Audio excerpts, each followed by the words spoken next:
欢迎收看天津卫视大型情感节目《爱情保卫战》。先来认识一下我们今天的疗愈团的老师们。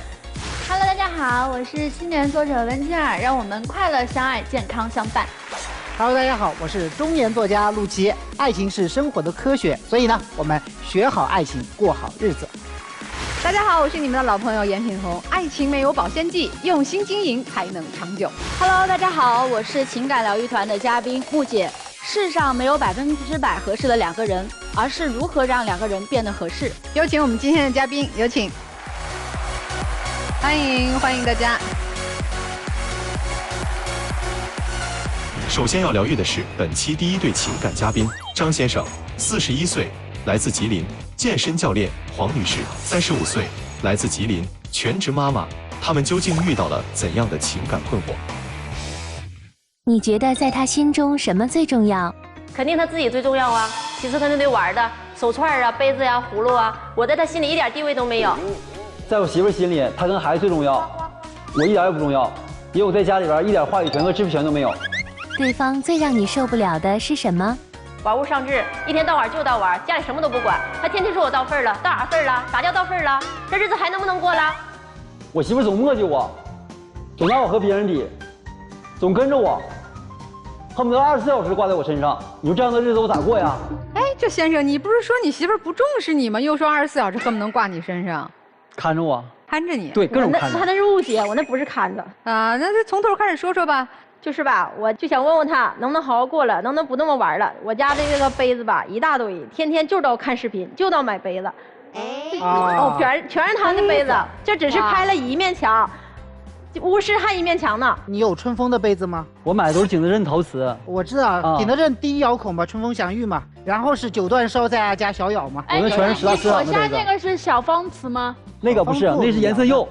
他就喜欢，然后就天天看着视频，天天搁那看买，家里啥活都不干，天天就搁那看，不是看杯子的视频，直播卖杯子啊，天天搁那看。你要是招呼他干点啥，你招呼4、5遍回来打你的，就那看。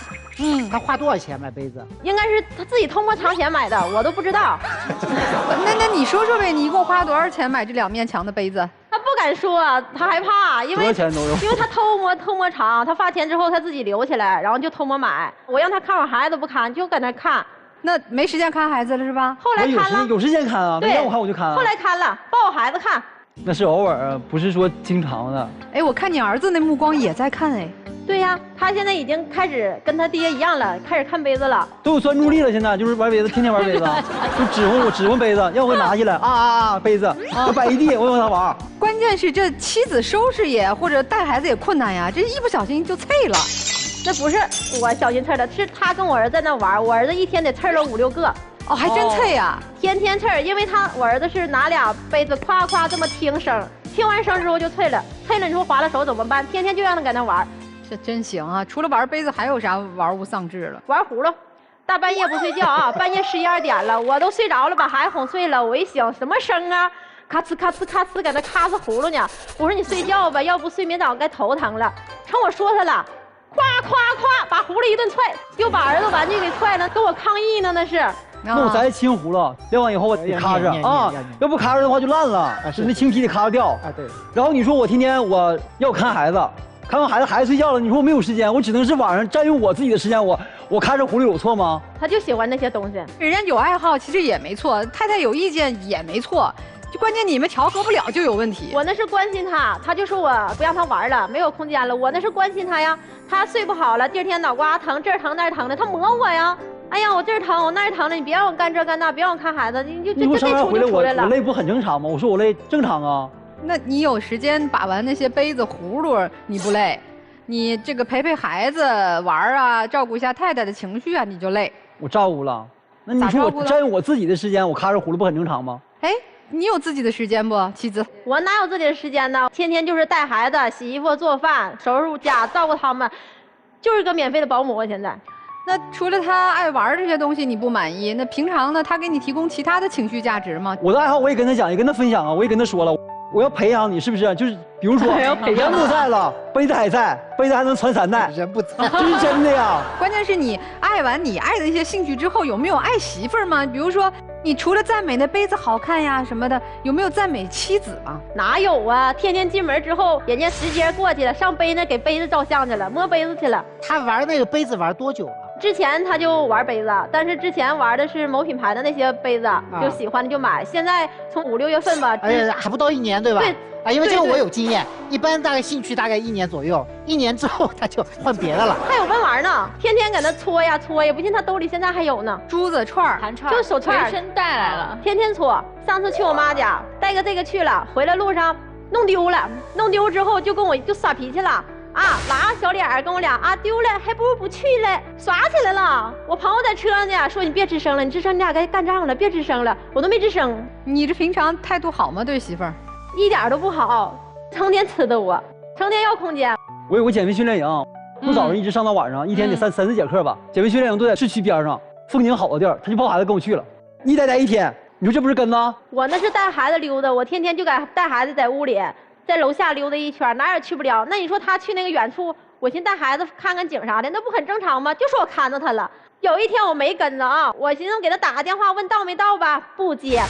我先给发视频问中午吃没吃饭吧，给我挂断。后来终于接了啊，我跟人唠嗑呢，给我打什么电话，打什么视频呢？你说这啥意思吧？就是我只要是我自己单独出去的话，一天得打不下10个电话，还发视频，必须得接，不接指定就打，一直打。你说这不是看子吗？这还行呢。那你说我去健身房6点开始上课，上到7点，完7点上到8点，2节课，我得提前1小时去吧，我得换衣服啊。然后我自己还锻炼一下，还得上完课以后我还得洗澡吧，我出来那就得将近4个小时呗。抱孩子跟人去了，健身房也跟人去，会员还调侃我呢，说张老师，你媳妇抱孩子来看着你来了，你是不是犯什么错误了？工作环境这个影响我工作，确实影响我工作，确实是。我那真的只是带孩子溜达，不让我进的时候我就在外边了，让我进的时候我也是在外边待着呀。他就是说我影响他了，还给我俩急眼了。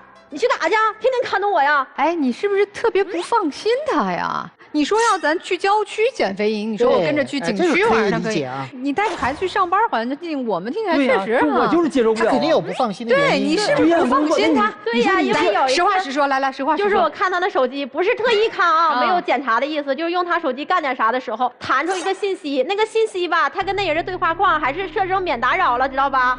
弹出来问你干啥呢？你今天怎么了？跟他唠上了一个女的。就我这个职业吧，本身就是接触会员是很正常的，我加会员也很正常。那你说我不得发展我的事业吗？对不对？完然后我还给设免打扰了，人就看上了，我是不是删了？那是我发现了你才删，没发现之前呢？我不知道你们介不介意啊？反正我挺介意的，放我电话，总拿我电话说给我儿子买吃的，使我电话买，他自己电话不能买，非得使我的买。就是我那个聊天框吗？都扒了好几公里，真的，我就真是那样，好几公里啊！我可没扒拉。你扒拉出来啥没有？那有问题还能让我扒拉出来吗？我真没扒拉。那有的问题他早给删除了，聊天记录都选择性删除，让我看，我跟他真没啥事儿。其实有的他都删除了，看的都是没问题的。哎，你没看见，你怎么知道有事儿呢？对呀，那能上句不接下句呀，能看出来呀。你觉得有啥事儿啊？觉得就没事跟人聊聊天啥的呗。就是你们结婚那么多年，有没有发现过他实锤？也有过，但都是就是死不承认。哎，你把你的实锤说出来。就是看他抖音对话框里边有人天天给他发，就是天天给打招呼，怎么的。我连看都不看，那女的天天给我发，都发好几百条了，我连看都没看，那不很正常吗？人家给我发，我也没给人回。我现在咱就说这个事儿啊，我现在就是个人不自由，不自由就算了啊，这跟着我，经济也不自由啊。你这都买了这一墙的东西了，你还经济不自由？你都不知道我现在啥情况，我就是我微信里边现在。超过50块钱的时候都少，就是前段时间啊，我跟我同事一起出去工作啊，然后我同事给我买水，你说每个人都给我买了，我不得礼尚往来给人买吗？我一算，我兜里边钱不够。你一个月给他多少钱？不按月，就是他没钱了就给他点儿，每次就100来块钱。杯子是你给他钱买的吗？没有，他自己攒钱买的。那就是了嘛，那肯定还有小金库。所以他那个几十块钱水没有，是因为他的小金库买了杯子，没钱买水了，应该这么理解。哎，你这抱怨的不对。哎，我打听一下啊，你俩咋认识的呀？怎么在一起的呀？在健身房认识的。我教课。对。然后学员，他是学员，他追的我。啊，难怪他不放心了。你看当年给你发信息，他就觉得有很多像他一样的女学员倾慕你，要把你抢走。你这还是稀罕你老公吗？结果老公就是个宝。哎呀，这再说说别的吧。他这个在钱上面还有让你不满意的吗？天天大手大脚的，说送人东西就送人东西，上一次送他弟那鞋，自己的跑鞋，1700块钱，送给他弟了，我都不知道。我有好几双呢。那你说我有好几双，我给我弟不很正常吗？那你还说你没钱，50块钱水都买不起，1、2千的鞋都好几双。那是他给我买，我没有，我兜里没有，他不给我钱呢，关键是啊。那你说我给你买完之后，你给人了之后，你是不是还得买？是不是浪费钱？都不跟我商量一下，直接就给出去了。所以这些都是看着你的钱的重要原因，是吧？就是他乱花呀。关键是跟我对比，总说我朋友对他媳妇多么好。那真好啊！关键我朋友兜里有钱呢。人家是真好。上一次我们去他朋友家吃饭，我们一起去的嘛。人他儿子说了，我妈妈在家喊一声，我家连狗都不敢吱声。我要在家说一句啥？干啥呀？一天天的就这出了，就跟我家这样了，还白了我，天天走道白了我，开车也白了我，天天白了我在那。你说我开车的时候，我儿子在后边就拽我，就要往我这爬，那我到时候就瞅他一眼，不很正常吗？他就问你瞅啥，我瞅你啊，对，就那意思，你瞅啥？我瞅你咋的？就这意思。我没说你瞅啥，我直接就说你白了我干啥？就因为这事儿，你知道吗？就没儿子的时候散伙一回，离了吗？对呀，去了。那我也有火，肯定是。那我从来都没带哄过我的。后期还是我哄的。等一下，你俩还离过婚呢？那后期有儿子，完了回来了。啊，又复婚了。啊，对。导火索是啥？说我对他不好啊，你本来就对我不好。对，就说我看不上他。然后就离了。对，就说我看不上他呀，那我就走。我说那你就走呗。就收拾东西就走，你也不拦着呀？你真不拦着呀？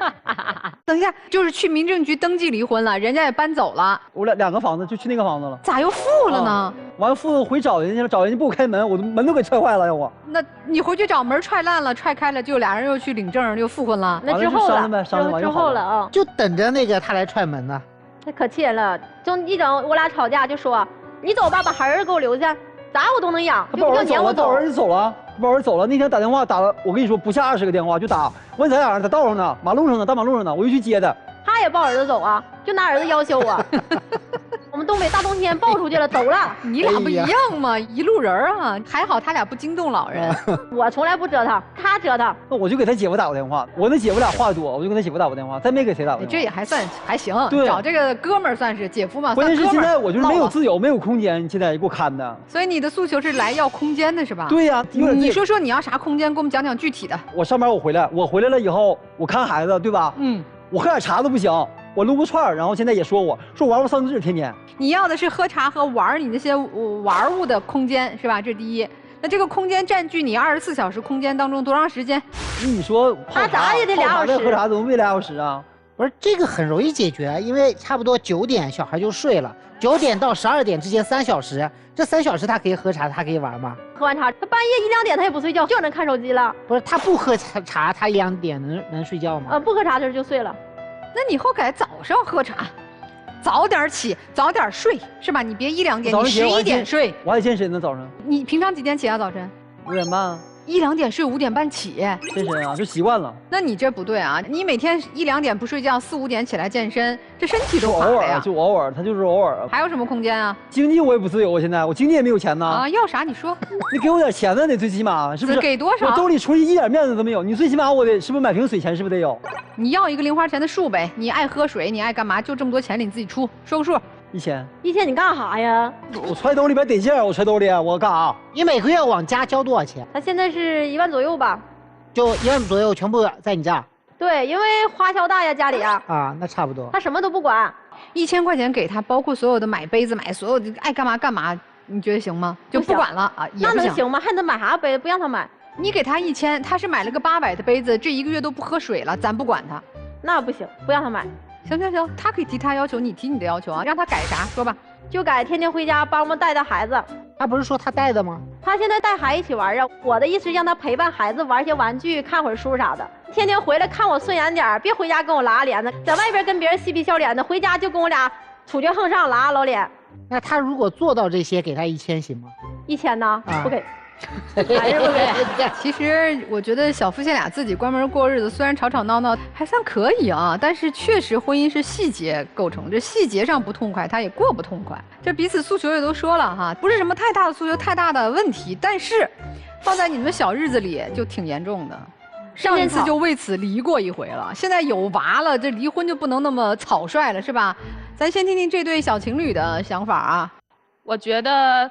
其实女生她就不是说限制她买杯子或者买什么，根本不是这个原因。我觉得她就是有点缺爱，然后她总不关心她，她还天天带孩子，本来带孩子心就焦虑，然后她天天还不关心她，他就是太缺爱了，然后所以说想找点事儿和他唠，然后他一和他唠，他还跟他吵架还不哄他，你就特理解他是吧？对，我特理解他。你家那个关爱你多吗？他也对我冷漠，他跟他那样，一整跟我吵吵。共情了这是。那我太共情了。我感觉大哥太可怜了，一个月说实话挣的也不少，但全交给媳妇儿。你也是这样的？我倒不是。他没钱啊，他。哦，那还不如他呢。对，但我感觉大哥就是太可怜了，总被管着。你自己可怜不？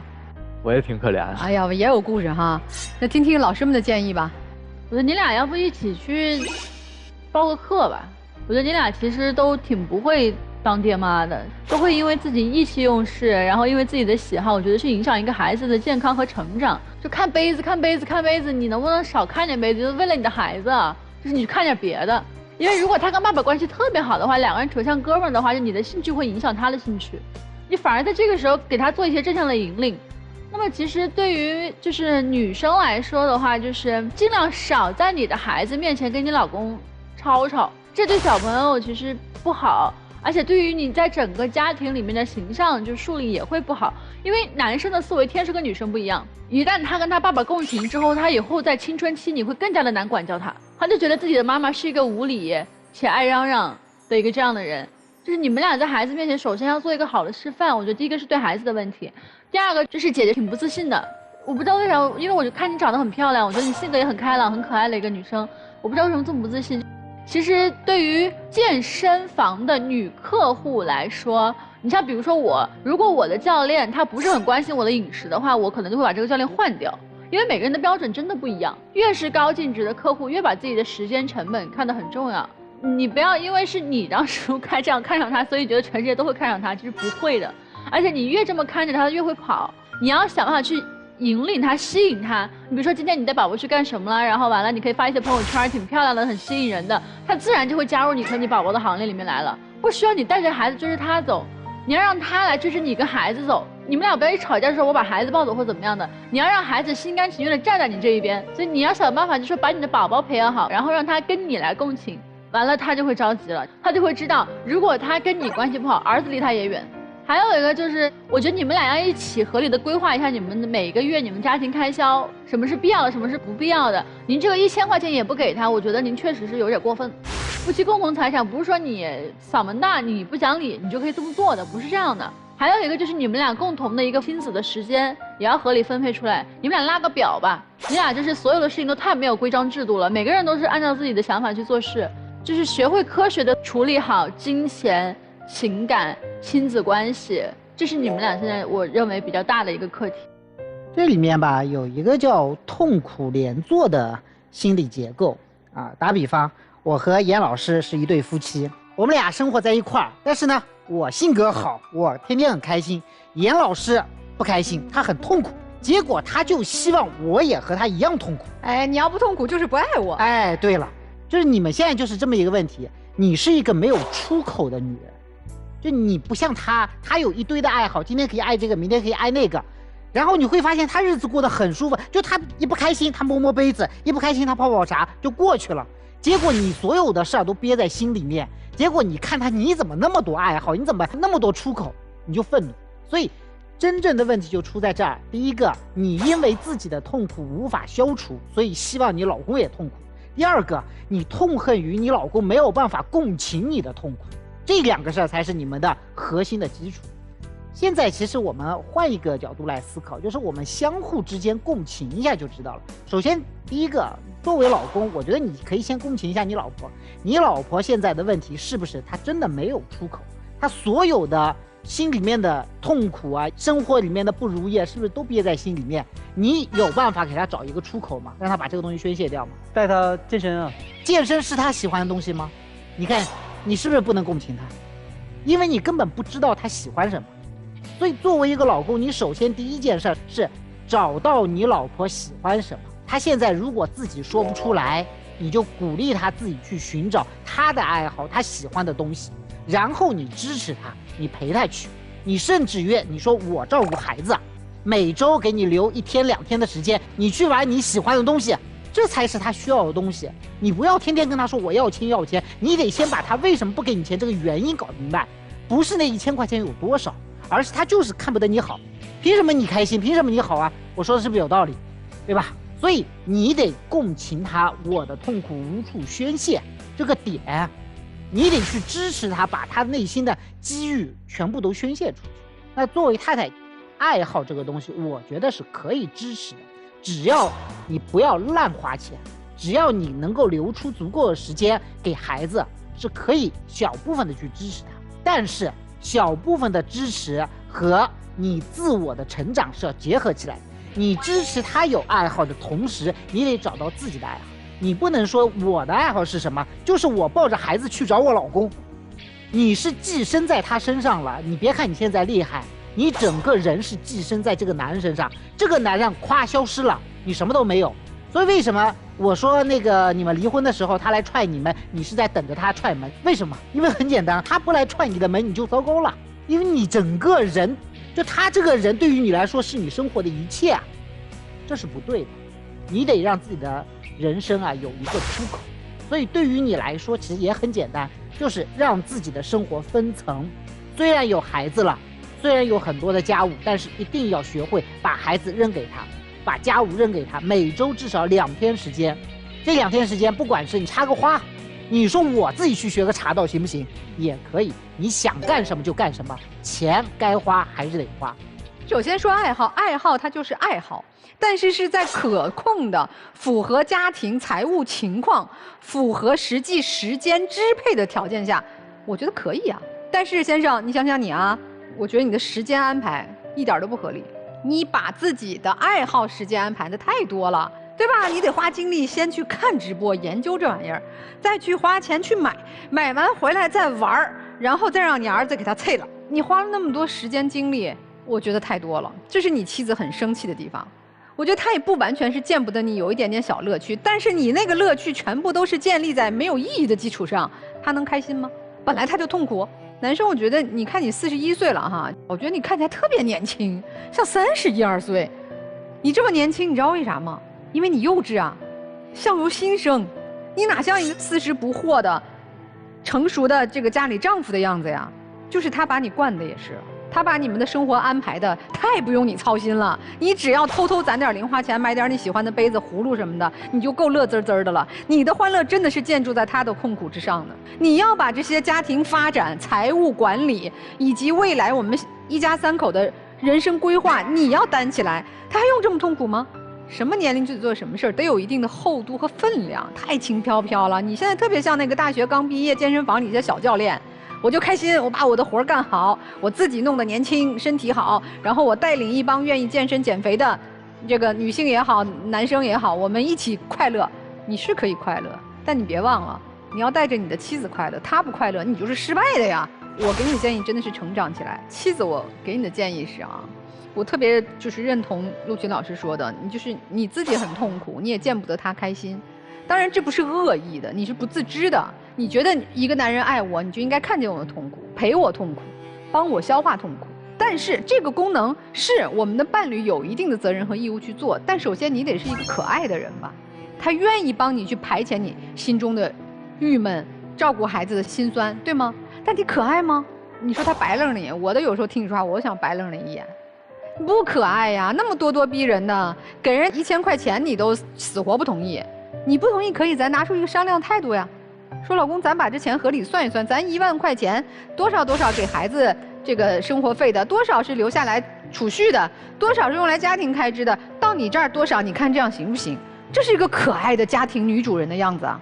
所以我们女性也一样，无论什么年龄段都有自己独立的空间，这部分空间是属于我们自己的，好吧？所以女生要做的是，我觉得培养自己可爱的能力吧，创造一些独立的空间。但是整体我挺喜欢你俩的，我觉得你们俩是一对生机勃勃的年轻父母，创造一些共同的爱好、共同的生活轨迹。我真的希望你们开开心心，多幸福、多有价值的一件事儿啊！我觉得2位2进宫啊，结了2次婚，但是都没有弄清楚婚姻的真相。婚姻是什么？你们从2个个体到成了共同利益的结盟，那必然就会去失去一部分的自由。妻子为什么这么难过？因为你从一个无忧无虑的少女，今天变成了全职太太。你从以前有很多的时间可以去做自己，但现在你没有了，所以你就要鞭策他、控制他、刺激他，从语言上、行为上，你就得要跟我一样，我不自由，所以你也别想自由。所以说，这就是为什么你现在看上去有多强势，其实内心就有多空虚，因为你没有安全感，所以你要不断的去查岗，跟着他去他工作的地方，因为你害怕失控。像您现在做全职太太，如果说这一份牺牲它是自愿的，是没有问题，但是您是带着牺牲感去做选择，就是你带着这份牺牲感，就希望你的老公听你的话，他做的事要按照你的要求。如果说他不听话，就配不上你的付出跟牺牲。就像很多的那种父母一样，我为你付出这么多，你为什么学习成绩还是不好啊？我对你这么好，你为什么就是不听话？其实您们间的关系已经有点延伸像这样了。如果说在一段关系里面，女方总是很抱怨，总是觉得自己是委屈的一方，男方有一天他是一定会受不了的。健康亲密关系一定要降低自己的期待。如果我把我人生的快乐，把我的价值感全部放在这个男人，他来怎么对我，这一块是永远抓不住的。婚姻不应该是围城，更不应该是禁锢。所以我们在这段关系里面，我觉得适度的给对方个人空间，才能忠于自己的成长，让双方更舒服。那么先生，我也想问你一句话，有没有一种可能性，其实他以前他是支持你的，但是随着你们身份角色的转变，你今天不仅是老公，你也是父亲，他对你的要求或者他对你的期许就变成什么？更有担当。所以我觉得你也需要静下心来想一想，可以有自己的爱好，但是收藏是普通家庭的奢侈品。所以您想想，现在真的是自己的爱好，还是我在玩一份奢侈品？电视机前的观众朋友，如果想了解木姐的话，有一个非常简单的方法哈，就是这个搜索微信公众号的木姐，然后呢就可以找到木姐了。那您要回复这个“爱情保卫战”5个字，就会得到一份新人礼。你们俩也思考一下吧啊！你们先休息一下，我们听听这对情侣的故事啊。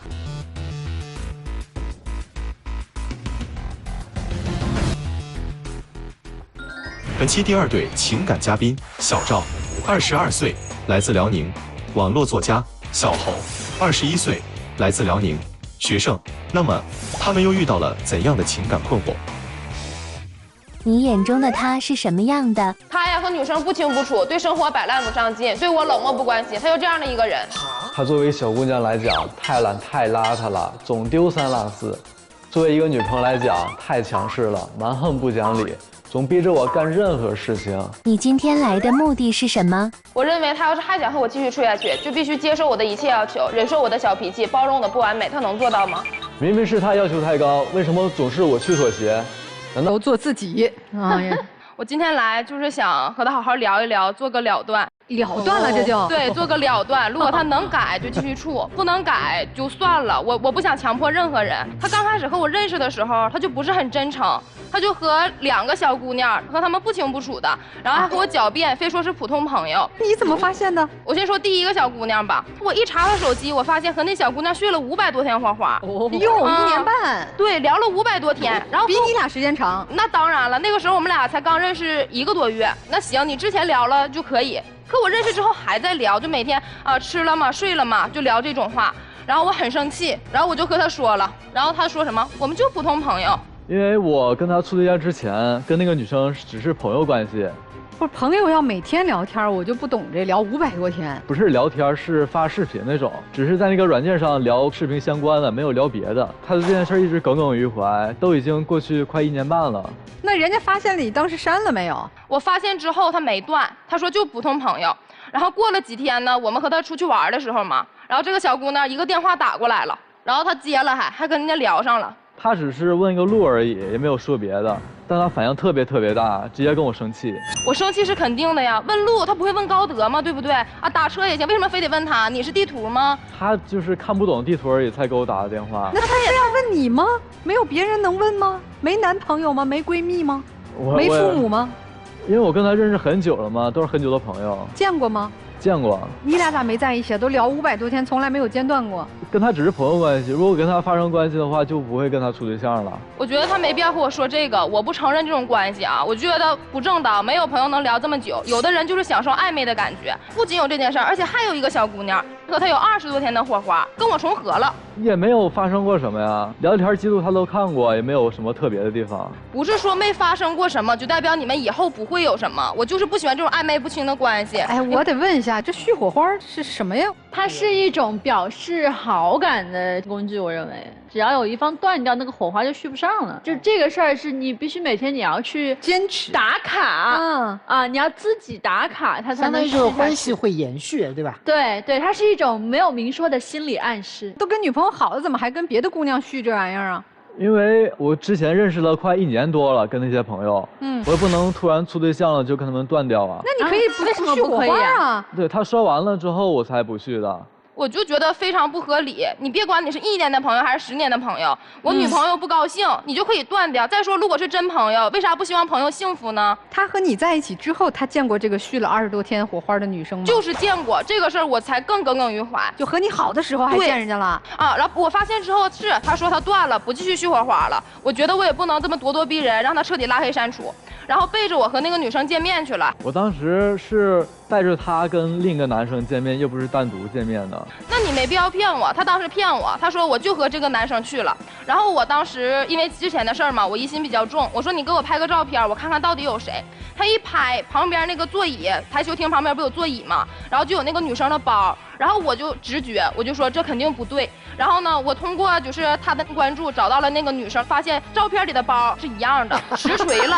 当时我就气炸了。反侦查手段很厉害，你这是怎么回事吗？怎么还干这种事儿啊，小伙子？都是认识1年多了嘛，也不能。那你大大方方带着他，你们4个一起去玩。我之前说过啊，但是我女朋友很建议，就是我跟别的异性朋友一起玩，一起说话之类的。我介意，你选择了我，你就不能做这个，要不你就跟我分，你又不愿意分，你就必须改。就是你不允许他有异性朋友。我不允许。不，你一起去呢？就他以前同学呀、发小啊，你一起去。我不允许，就是一起去也不行。对，不行。就他还能不能有，比如说一起出去玩的异性？一个都不能有。他们可以出去玩，但是绝对不能是那2个女生就比如说大家一起同学聚会也可以去你觉得就那俩续火花的不行？对，绝对不行。回家了之后，我非常生气，我说你要是这么背着我，我们2个就分开。然后他就一直求我也没用，我就直接把他手机顺外面扔出去了。我说你和手机一起滚外面去。然后他就过去捡，然后我看他特别可怜，又求我又什么的，然后彻底拉黑删除了。我就觉得就算了，但我在我心里面我特别介意。我最看重的就是男人对我的这个忠诚，我非常看重，我就感情洁癖一点也不行。然后呢，他还特别的没有责任心，他工作他也不好好工作，现在毕业都半年多了，工作不张罗找，天天在家一躺，就觉得这样挺好。我也不是没有完全不工作吧，我也偶尔做点兼职啊，就像写小说这种，1个月赚3、4千。写什么小说？写仙侠小说。拿宝典。对。那这不是也有工作吗？3、4千刚开始也可以啊。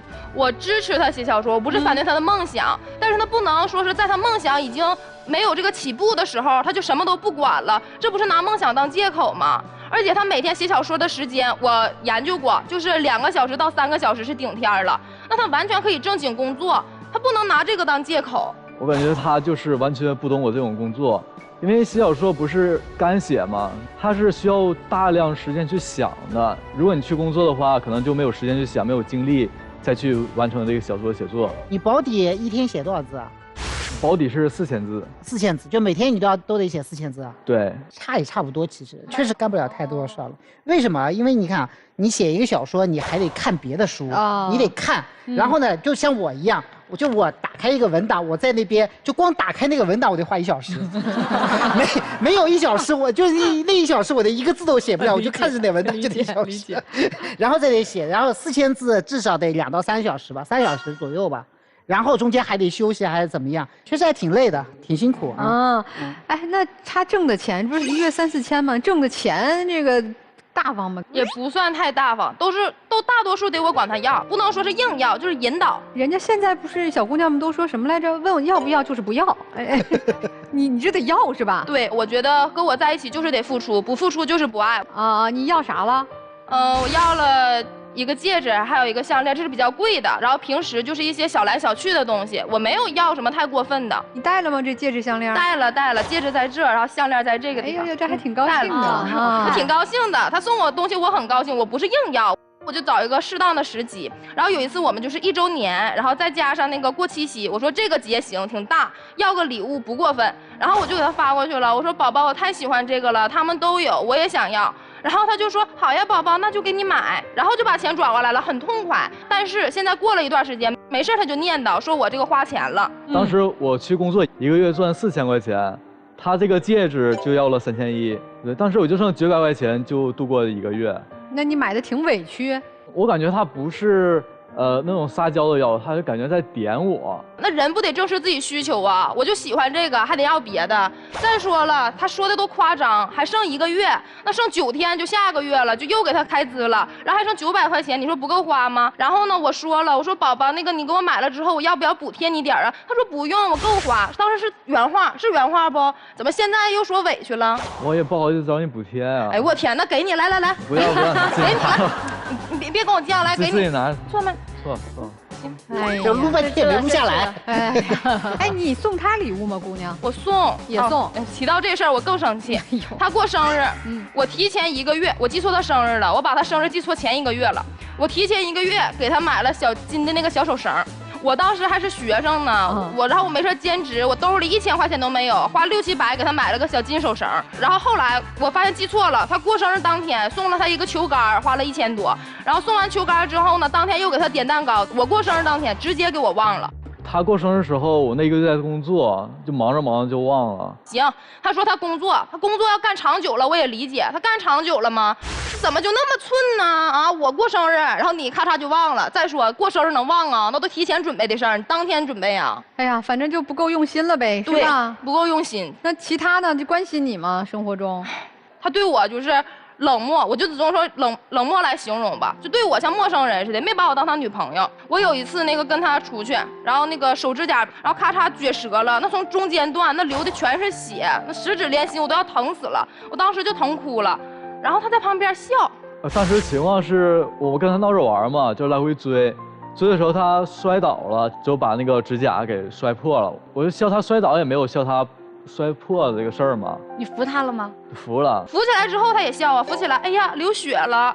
会不会他就这种性格不善于表达这些？哦，我可以就是理解这种性格。指甲确实也不是一大事儿，说实话。对，但是后来呢，脚骨折了，这事儿大吧，走不了道，瘸了。哎，他也是，哎，笑哈哈，瘸了。当时是他看到路边有个滑板，他想去玩嘛，管别人接完滑板，他又试了一下，之后不小心啪一下摔倒了。我也看不出来他是骨折呀，但是站不起来了，就是。后来我也去陪他去医院看了。这我更生气了，我都要气死了这块儿。我脚骨折了起来，整脚全肿了，走不了道了。这时候他就哈哈哈笑，你看肿的蜜蜂狗似的，就这么笑。然后呢，我就继续往前走，发现不对，走都走不了了。然后带我去医院，路上也笑，然后我嗷嗷哭，哭都不行了。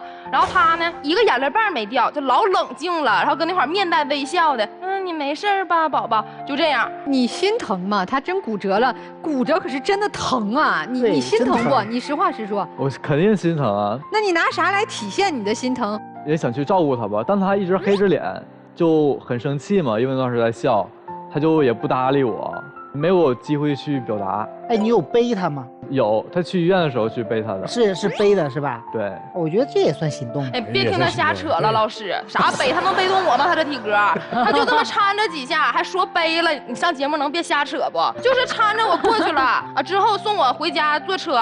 然后我就挺生气嘛，我不爱搭理他，一道上对我也不关心。然后我就说你不用送我了，他说那拜拜，不送你了。一道上也没给我发消息，也没给我发短信，你是人不你？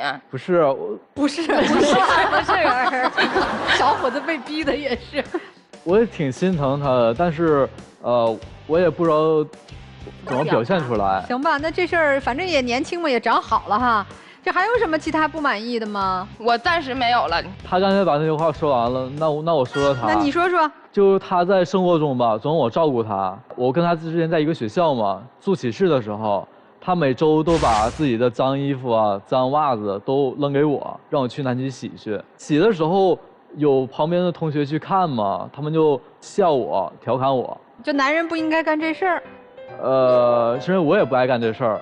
那你还有啥对他不满意的吗？这是在校园内，在校园外，他租了一个房子，之后每周吧，他都会给我打电话，让我去给他收拾去，就像保姆一样，就照顾他。去旅游也从来不做规划，每天也是让我去管着他，也看着他，就像他坐地铁啊，什么卡丢了什么的，还有什么身份证啊什么没了，就比如前几天吧，他买了一个头花，他不戴头上，他喜欢戴手上，就逛公园的时候就发现不见了，那个头花当时也花了不少钱买的。谁花的钱呀？他花的。那你管人家？对呀。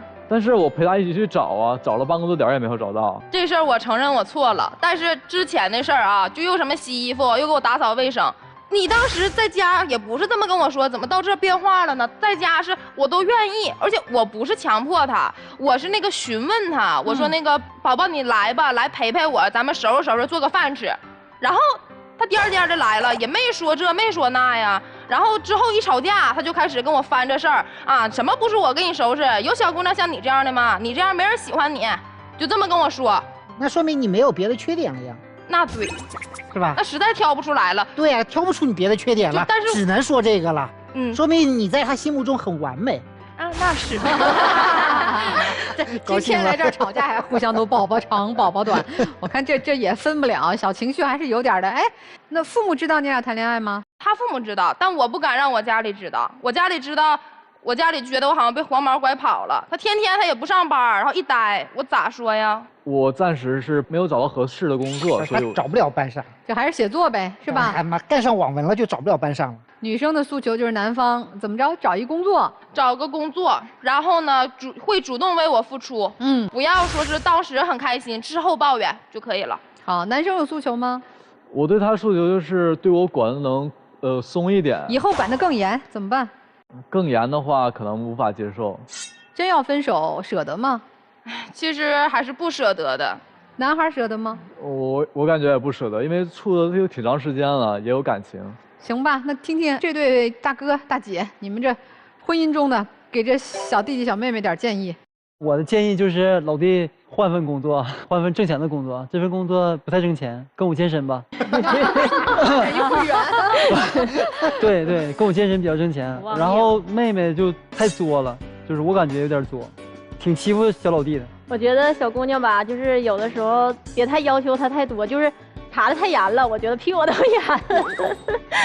小老弟呢，生日什么不能忘，不能学你大哥似的啥都不知道啊，心里真难受啊。所以你俩有的地方都得改改。听听老师们的建议。你们俩不知道因为什么互相吸引，但是现在明显是你们俩进入的这个人生阶段其实是不太匹配的，因为这个男生他骨子里不是一个上进的男孩子，就这个跟他是不是从事网络文学没有关系，而是我们都码字，我们都写文，就是你不会每天只有写字的时间，我是觉得不可能这个样子的。就是如果你真的想往上走的话，你真的没有办法出去打工，我觉得他至少可以准备考个研。你一个大专学历，说实话，你现在要出去找到很好的工作是很难的，所以他对他自己的人生没有一个合理的阶段性的规划。不管是对他的收入也好，对他未来的人生的一个职业规划路径发展，他都没有，他就走一步看一步，他是现在典型的那种西瓜皮少年，脚踩一片西瓜皮，滑到哪儿算哪儿。我觉得不太适合这个女生。这姑娘她相对来说，她喜欢那种看得见的有结果的东西。你们俩有个很现实的问题，为什么你生日她忘记？她也许不是忘记，她就是没钱。你找她要这么贵的东西啊，巴拉巴之类的，人家害怕呀，人家给不起啊。那反正你骂他2顿，他不会脱层皮。但是如果他要出去辛苦的、疯狂的提前为你准备生日礼物，要出去打工，他就要脱层皮呀。所以就是他不愿意脱这层皮，至少不会愿意为了你脱这层皮。第二点就是姑娘确实很强势，这个男生他不是那种能够被压迫，然后就去做事情的人。你每一拳都打在棉花上，对，没有用的。所以我觉得你们俩现在如果要走下去的话，唯一的可能性，我觉得就是这个男生他要开始努力起来。那么这个女生有一点就是，你应该去学会自我独立的生活。你对他的诉求太多了，人家做不到，你却一直在纠缠要他做到。我觉得其实是你更离不开他。不要因为这个世上有个人可以忍受你的无理取闹，你就觉得他是爱你。不是的，他不爱你。先给小赵正个名啊，他不是没有工作，他是一个正经的网络作家。签这个约，要求他每个月大概是12万字左右，每天4000字，然后会有一个保底的钱，3、4千块钱会给到他，然后再加上那个订阅。你现在均订到多少？100左右吧。那你才刚开始写，对吧？中间断过。中间断过。你写了多久了？写了几本书了？4、5年了，2、3本书。前几本书写多少字？300万吧。已经属于一个入了门的网络作家了，所以他不能说他没有工作，他是个正经的网络作家。因为我是网络作家协会的，我可以承认他是一个网络作家，他确实是个网文作家的气质，就那种蔫坏的那种感觉，你知道吗？你有没有这种感觉？对，有的，是吧？每天写4000字，强度是很高的。这个工作它没有你想象中那么轻松，而且还要再去阅读，要看漫画，要干很多的事儿，也不是那么轻松的事儿了啊。所以我觉得这方面也要稍微理解一下，因为我自己是干这一行的啊，所以帮他解释一下啊。这是一个。第二个呢，姑娘很明显其实也没有那么放得开，但是你刚才说的态度是对的，就是选择比改变重要。你们两个人现在就面临一个选择的档口，我可以这么说，你们两个人性格都是改不了的。我倒是觉得你们现在应该反其道而想，你看你们两个人谈恋爱虽然遇到了很多摩擦，但你们有没有想到过，这个摩擦恰好是两个人要建立一段长期关系所必须的。你们现在越是吵架，越是说明你们在磨合，而且我觉得你们现在没有遇到特别本质上面的问题，也没有什么完全过不了的事儿，你还不如再进一步再磨合一下，试一下，如果不行，那就分手。如果这半年，哎，你们架越吵越少，有一些事儿，哎，我也认同你了，有一些事儿我也可以接受了，反而是可以走下去。哎，姑娘，我问你啊，如果说他的这个网文作家的这个工作越做越好，收入越来越多，但是他需要更多的时间精力去在他的那个世界里边探索、研究和创作，那更给不了你什么情绪，不能陪你哭，陪你笑。可能你摔倒了，现在他还笑，以后他可能你摔倒的时候正在脑子里构思一个角色，下一步该怎么办，正是非常紧要的那个时候，笑都不笑了，你受得了吗？我受不了，但是如果他就是说他确实是在埋正事儿，我是可以理解的，但是他不能完全忽略我，我可以让步一点。你要想好和这样一个男生在一起，你收获的可能是一份稳定踏实，能够陪在你身边的感情，但不一定是你要的浓烈的什么守着你，给你提供你所需要的眼泪和欢笑，提供那种你所需要的洗衣服的情绪价值，提供不了。所以我觉得你们可能长久不了。但是我觉得人生其实包括爱情就是这样的，我们有过一段经历，在这段经历当中，我们彼此恰巧遇到了也是适合的，都喜欢对方，都愿意陪着他，都觉得好像做不了更多，做不到更好，也觉得对方不够完美，但是这段时间我们真心在一起了，我觉得挺美好的呀。把眼前能做的做好呗，你如果还喜欢他，还愿意再陪他一段，就继续相处，对吧？如果你觉得真的很累了，我们不是因为不爱，而是因为不合适，那咱就走开呗，别把这段感情看得那么厚重，那么较劲，其实说不定还能收获一个最后的结果。这个结果也许是彼此磨合到了一个都松弛舒服的状态。我整个听下来，我觉得像两个小孩过家家。我觉得首先要成为大人，才能成为爱人。我觉得你俩还没有成为大人。比如说像姑娘，可能原生家庭条件挺好的，听起来像一个娇娇的小公主，觉得今天我要笑你陪我笑，我要哭你得陪我哭，我今天不高兴了你就得陪着我，然后你觉得我要什么你就应该给我买。你的男朋友像什么公主的仆人，然后男方呢也不够成熟。既然我们已经成为了别人男朋友，基本的边界感要有。500多天跟异性续火花，跟20多天认识的女孩子又去见面，而且你看女孩子在受伤的时候，你的那个心态是什么？就是小男孩，我喜欢你，我就要欺负你。看你受伤了，我还挺开心的，哈哈哈，在旁边笑。你说你这些形态让一个女孩子她怎么能放心跟你往下处呢？你想想为什么你会跟那个女生发500多天的续火花？真的只是纯粹的友谊吗？我一直觉得在两个人的情感关系当中，如果有一方跟另外一个人去暧昧，那就是越轨的前兆。然后另外姑娘，人的富足是来源于自己，而不是外求，永远不要控制他，也永远不要妄想去改变跟说服一个人。人永远只会被自己所认同的东西所影响。所以你在这里其实讲了很多的观点，包括你的安全感，包括这个男生他有4000块钱给你花了3100，其实已经非常好了，他已经做了很不错了。所以你应该降低一下你的期待值。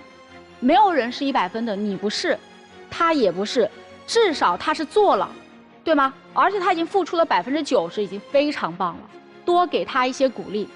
在《自控力》这本书当中有一句话，就说人生犹如一张储存卡，50%是欲望，50%是理智。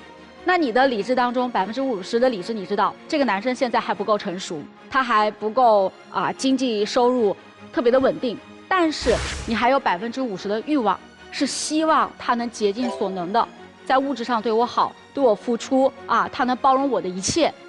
当你的欲望超过理性的时候，你想一想，你的人生账户到底是幸福指数高还是焦虑指数高？所以，所有的相处永远不来源于强迫逼对方、控制对方，而是来源于真正的接纳你爱的这个人。你爱他，他什么样子都可以。所以我觉得你们俩之间的关系姑娘你真的调节下你对男生的心态，想要一个什么样的未来，两个人静下来好好的商量商量。我觉得如果说把这一块能做下去，先人格独立再去谈感情。好，我们电视机前的观众朋友，如果想了解木姐的话，有一个非常简单的方法就是这个搜索微信公众号的木姐，然后呢就可以找到木姐了。那您要回复这个爱情保卫战5个字，就会得到一份新人礼。那我们也稍作思考看看听过老师们的建议，你们会有怎样的选择？我们也请这对夫妻和我们这个小情侣一起回到我们的门后。好，电视机前的观众朋友，想收看我们节目的完整视频，可以登录搜狐视频和腾讯视频。我们先来预测一下第一对夫妻他们会出来吗？会，对，肯定会出来但是这出来之后，这把玩这个东西的这个时间能不能减少？妻子能不能更好的和丈夫多给点钱之类的这些问题怎么解决？听听他们的最后的这个想法来，请开门。果然出来了，这还不拉个手呀？牵手。这丈夫表情还是相对有点严肃的，你还买杯子吗？看不买。其实你们俩人可以去景德镇旅游，对不对？你就现场玩一玩就好了，是吧？带老婆出去玩一趟妻子有什么说的吗？以后不那么跟着他了，有自己的空间。彼此信任，好好爱对方，比爱那些物件更重要，是不是？是来，我们一起见证一下这对夫妻的浪漫嘛！来抱一下。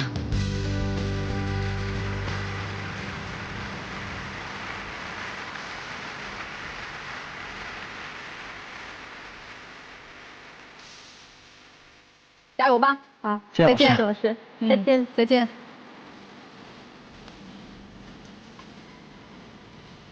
我们来看一下刚才这对情侣他们还会出来吗？会，不会？为啥呀，王老师？因为我不希望他们出来。我觉得可能，算了，我听王老师不出来了。我们来看看他们的选择吧，来。真没出来，走了吗？